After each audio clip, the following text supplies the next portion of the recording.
Fellow Americans, good morning. Certain dates echo throughout history, including dates that instantly remind all who have lived through them where they were and what they were doing when our democracy came under assault. Dates that occupy not only a place on our calendars, but a place in our collective memory. December 7th, 1941, September 11th, 2001, and January 6th, 2021. On that day, I was not only Vice President-elect, I was also a United States Senator. And I was here at the Capitol that morning at a classified hearing with fellow members of the Senate Intelligence Committee. Hours later, the gates of the Capitol were breached. I had left, but my thoughts immediately turned not only to my colleagues, but to my staff, who had been forced to seek refuge in our office, converting filing cabinets into barricades. What the extremists who roamed these halls targeted was not only the lives of elected leaders. What they sought to degrade and destroy was not only a building, hallowed as it is. What they were assaulting were the institutions, the values, the ideals that generations of Americans have marched, picketed, and shed blood to establish and defend. On January 6th, we all saw what our nation would look like if the forces who seek to dismantle our democracy are successful. The lawlessness, the violence, the chaos. What was at stake then and now is the right to have our future decided the way the Constitution prescribes it, by we, the people, all the people. We cannot let our future be decided by those bent on silencing our voices, overturning our votes, and peddling lies and misinformation by some radical faction that may be newly resurgent, but whose roots run old and deep. When I meet with young people, they often ask about the state of our democracy, about January 6th. And what I tell them is January 6th reflects the dual nature of democracy, its fragility and its strength. You see, the strength of democracy is the rule of law. The strength of democracy is the principle that everyone should be treated equally, that elections should be free and fair, that corruption should be given no quarter. The strength of democracy is that it empowers the people. And the fragility of democracy is this, that if we are not vigilant, if we do not defend it, democracy simply will not stand. It will falter and fail. The violent assault that took place here, the very fact of how close we came to an election overturned, that reflects the fragility of democracy. Yet, the resolve I saw in our elected leaders when I returned to the Senate chamber that night, their resolve not to yield, but to certify the election, their loyalty not to party or person, but to the Constitution of the United States. That reflects its strength. And so, of course, does the heroism of the Capitol Police, the DC Metropolitan Police Department, the National Guard, and other law enforcement officers who answered the call that day, including those who later succumbed to wounds, both visible and invisible. Our thoughts are with all of the families who have lost a loved one. You know, I wonder, how will January 6th come to be remembered in the years ahead? Will it be remembered as a moment that accelerated the unraveling of the oldest, greatest democracy in the world? Or a moment when we decided to secure and strengthen our democracy for generations to come? The American spirit is being tested. The answer to whether we will meet that test resides where it always has resided in our country, with you, the people. And the work ahead will not be easy. Here in this very building, a decision will be made about whether we uphold the right to vote and ensure free and fair elections. Let's be clear, we must pass the voting rights bills that are now before the Senate. And the American people must also do something more. We cannot sit on the sidelines. We must unite in defense of our democracy in order to form a more perfect union, establish justice, ensure domestic tranquility, provide for the common defense, promote the general welfare, and secure the blessings of liberty to ourselves and to our prosperity and posterity.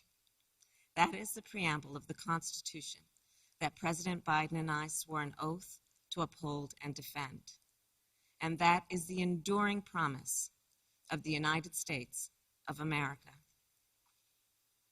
My fellow Americans, it is my honor to introduce a public servant with the character and fortitude to meet this moment, a leader whose life's work has been moving our nation toward that more perfect union, President Joe Biden.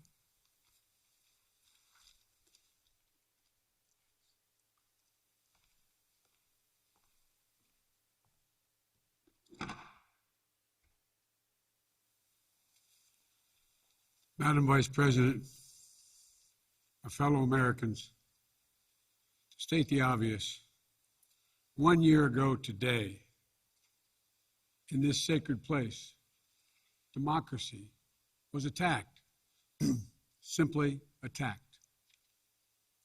The will of the people was under assault. The Constitution, our Constitution, faced the gravest of threats. Outnumbered in the face of a brutal attack, the Capitol Police, the DC Metropolitan Police Department, the National Guard, and other brave law enforcement officials saved the rule of law. Our democracy held. We, the people, endured. We, the people, prevailed. For the first time in our history, a president had not just lost an election, he tried to prevent the peaceful transfer of power as a violent mob breached the Capitol. But they failed. They failed. And on this day of remembrance, we must make sure that such attack never, never happens again. I'm speaking to you today from Statuary Hall in the United States Capitol. This is where the House of Representatives met for 50 years in the decades leading up to the Civil War. This is on this floor where young Congressman of Illinois, Abraham Lincoln, sat at desk 191 Above him, above us, over that door leading into the rotunda, is a sculpture depicting Cleo, the muse of history. In her hands, an open book in which she records the events taking place in this chamber below. Cleo stood watch over this hall 1 year ago today, as she has for more than 200 years. She recorded what took place, the real history, the real facts, the real truth, the facts and the truth that Vice President Harris just shared, and that you and I and the whole world saw with our own eyes. The Bible tells us that we shall know the truth, and the truth shall make us free. We shall know the truth. Well, here is the God's truth about January 6, 2021. Close your eyes. Go back to that day. What do you see? Rioters rampaging, waving for the first time inside this Capitol Confederate flag that symbolized the cause to destroy America, to rip us apart. Even during the Civil War, that never, ever happened. But it happened here in 2021.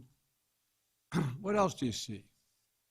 A mob breaking windows, kicking in doors, breaching the Capitol. American flags on poles being used as weapons, as spears.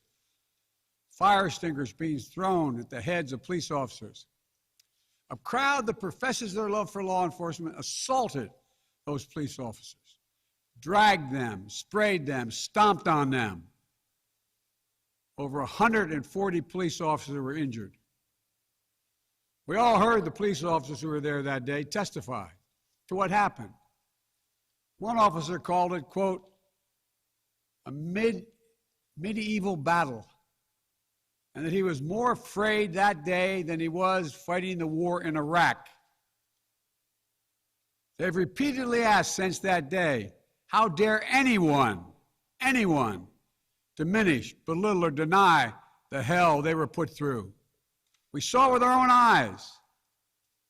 Rioters menaced these halls, threatening the life of the Speaker of the House, literally erecting gallows to hang the Vice President of the United States of America.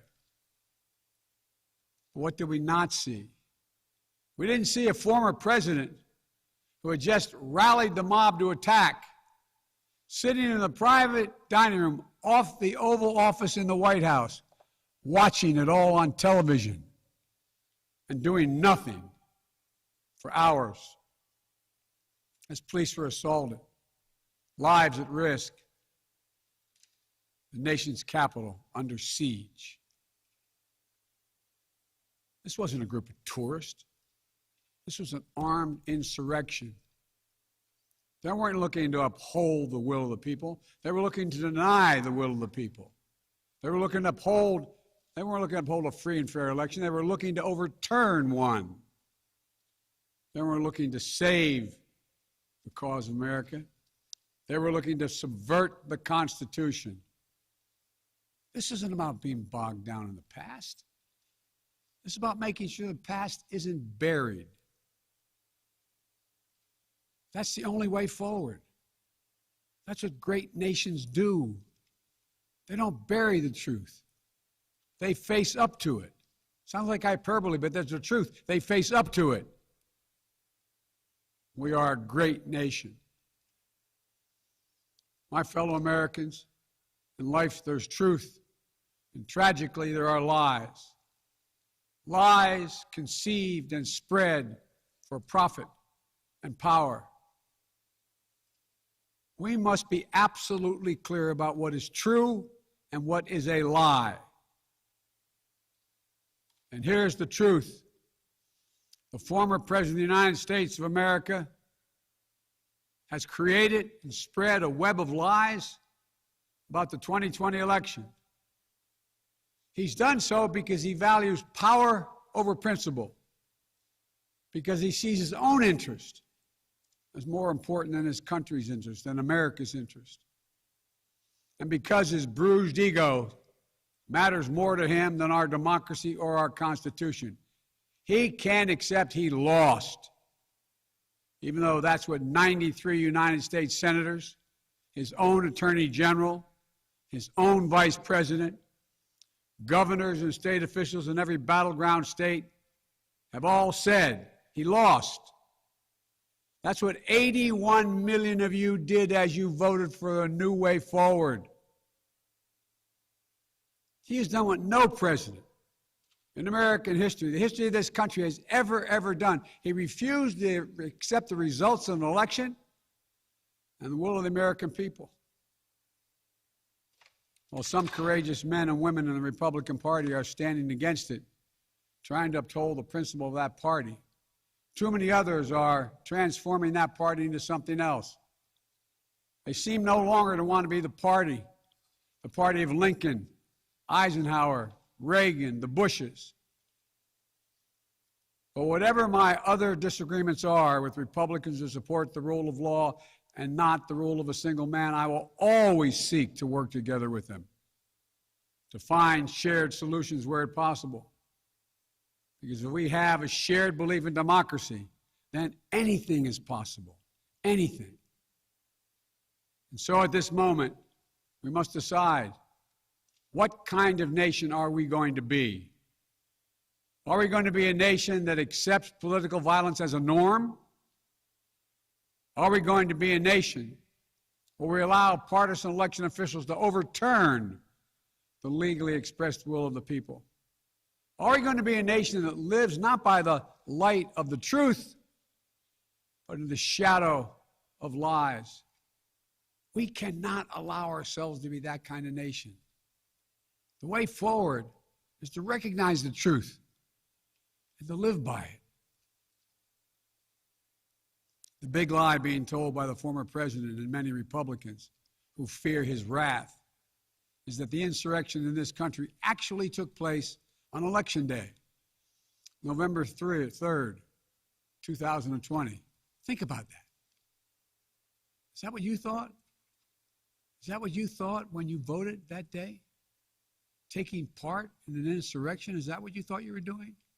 Or did you think you were carrying out your highest duty as a citizen and voting? The former president's supporters are trying to rewrite history. They want you to see Election Day as the day of insurrection.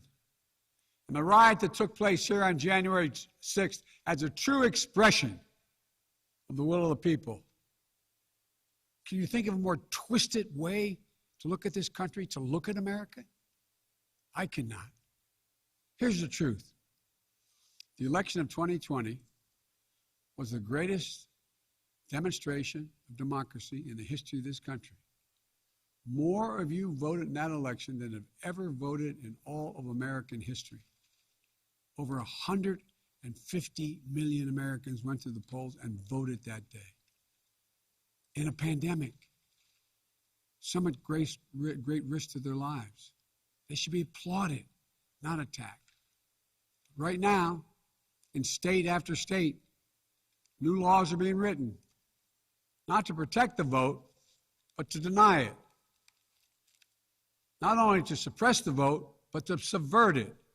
Not to strengthen or protect our democracy, but because the former president lost, instead of looking at the election results from 2020 and saying they need new ideas or better ideas to win more votes, the former president and his supporters have decided the only way for them to win is to suppress your vote and subvert our elections.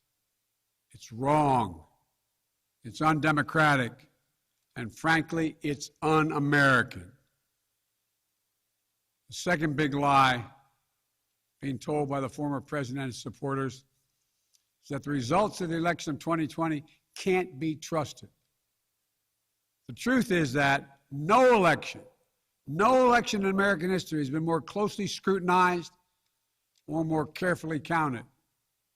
Every legal challenge questioning the results in every court in this country that could have been made was made and was rejected, often rejected by Republican-appointed judges, including judges appointed by the former president himself, from state courts to the United States Supreme Court. Recounts were undertaken in state after state. Georgia counted its results 3 times, with 1 recount by hand. Phony partisan audits were undertaken long after the election in several states. None changed the results. And in some of them, the irony is the margin of victory actually grew slightly. So let's speak plainly about what happened in 2020. Even before the first ballot was cast, the former president was preemptively sowing doubt about the election results. He built his lie over months. It wasn't based on any facts. He was just looking for an excuse, a pretext, to cover for the truth. He's not just a former president. He's a defeated former president. Defeated by a margin of over 7 million of your votes in a full and free and fair election. There is simply zero proof the election results were inaccurate. In fact, in every venue where evidence had to be produced, an oath to tell the truth had to be taken, the former president failed to make his case. Just think about this. The former president and his supporters have never been able to explain how they accept as accurate the other election results that took place on November 3rd. The elections for governor, United States Senate, House of Representatives. Elections which they closed the gap in the House. They challenged none of that. The president's name was first. Then we went down the line.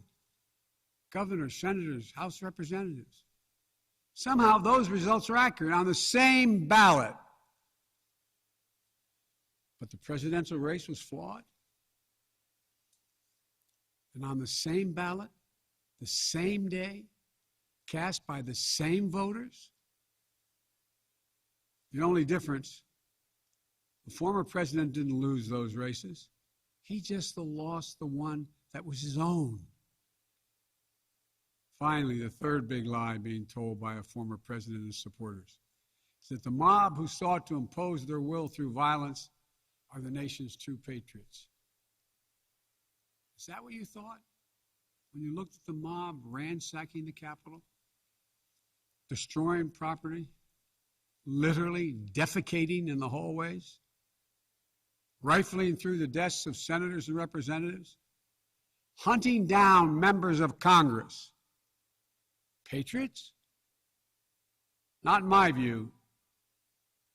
To me, the true patriots were the more than 150 Americans who peacefully expressed their vote at the ballot box. The election workers who protected the integrity of the vote. And the heroes who defended this Capitol. You can't love your country only when you win. You can't obey the law only when it's convenient.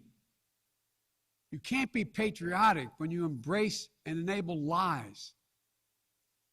Those who stormed this Capitol, and those who instigated and incited, and those who called on them to do so, held a dagger at the throat of America, at American democracy. They didn't come here out of patriotism or principle. They came here in rage, not in service of America, but rather in service of one man. Those who incited the mob, the real plotters who were desperate to deny the certification of this election, defy the will of the voters. But their plot was foiled. Congressmen, Democrats, Republicans stayed. Senators, representatives, staff, they finished their work the Constitution demanded. They honored their oath to defend the Constitution against all enemies, foreign and domestic. Look, folks, now it's up to all of us, to we the people, to stand for the rule of law, preserve the flame of democracy, to keep the promise of America alive. The promise is at risk, targeted by the forces that value brute strength over the sanctity of democracy, fear over hope, personal gain over public good. Make no mistake about it, we're living at an inflection point in history, both at home and abroad. We're engaged anew in a struggle between democracy and autocracy, between the aspirations of the many and the greed of the few, between the people's right of self-determination and the self-seeking autocrat. From China to Russia and beyond, they're betting that democracy's days are numbered. They actually told me democracy is too slow, too bogged down by division to succeed in today's rapidly changing, complicated world. And they're betting. They're betting America will become more like them and less like us. They're betting that America is a place for the autocrat, the dictator, the strongman. I do not believe that. That is not who we are. That is not who we have ever been. And that is not who we should ever, ever be. Our founding fathers, as imperfect as they were, set in motion an experiment that changed the world, literally changed the world. Here in America, the people would rule. Power would be transferred peacefully, never at the tip of a spear or the barrel of a gun. They committed to paper an idea that they couldn't live up to, but an idea that couldn't be constrained. Yes, in America, all people are created equal. We reject the view that if you succeed, I fail. If you get ahead, I fall behind.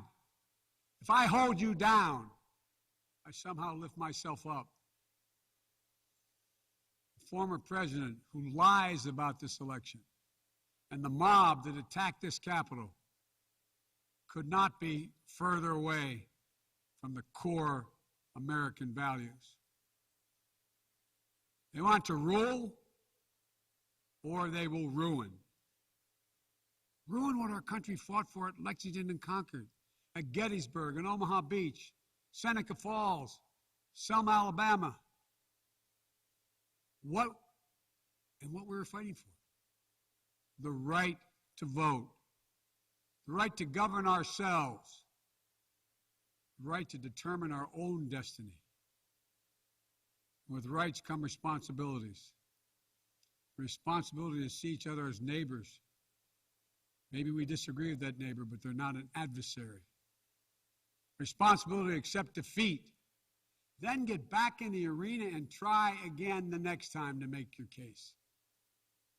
Responsibility to see that America is an idea. An idea requires vigilant stewardship.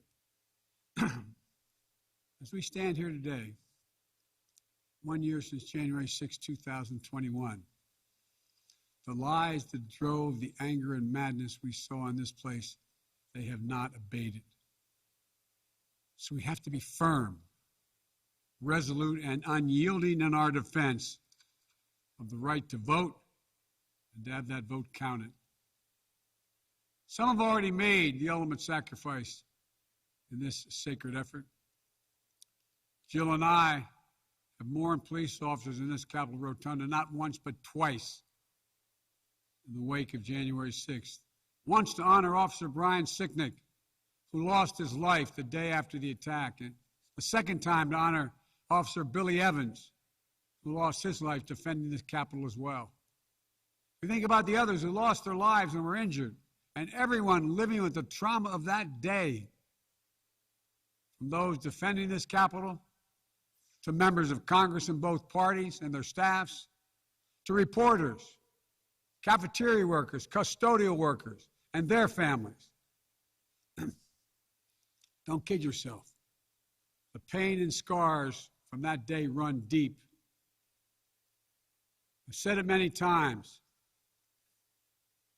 and it's no more true or real than we think about the events of January 6th. We are in a battle for the soul of America.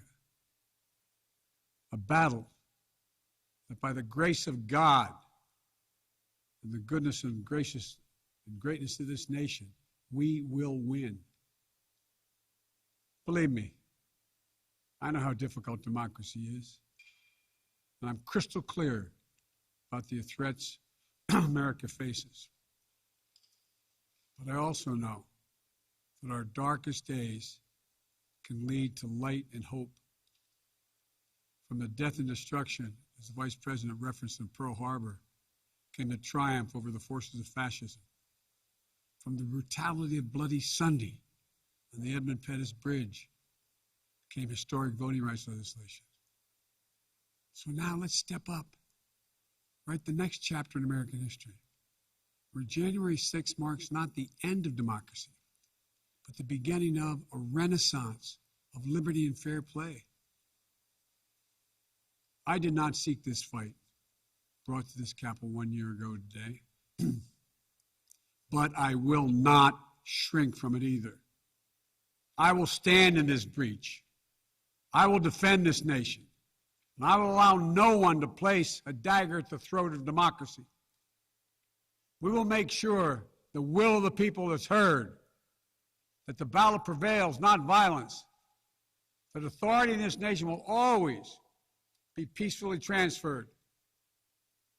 I believe the power of the presidency and the purpose is to unite this nation, not divide it, to lift us up, not tear us apart, to be about us, not about me. Deep in the heart of America burns a flame, lit almost 250 years ago, of liberty, freedom, and equality. This is not a land of kings or dictators or autocrats. We're a nation of laws, of order, not chaos, of peace, not violence. Here in America, the people rule through the ballot, and their will prevails. So let us remember, together, we're one nation, under God, indivisible. That today, tomorrow, and forever at our best, we are the United States of America. God bless you all. May God protect our troops. And may God bless those who stand watch over our democracy.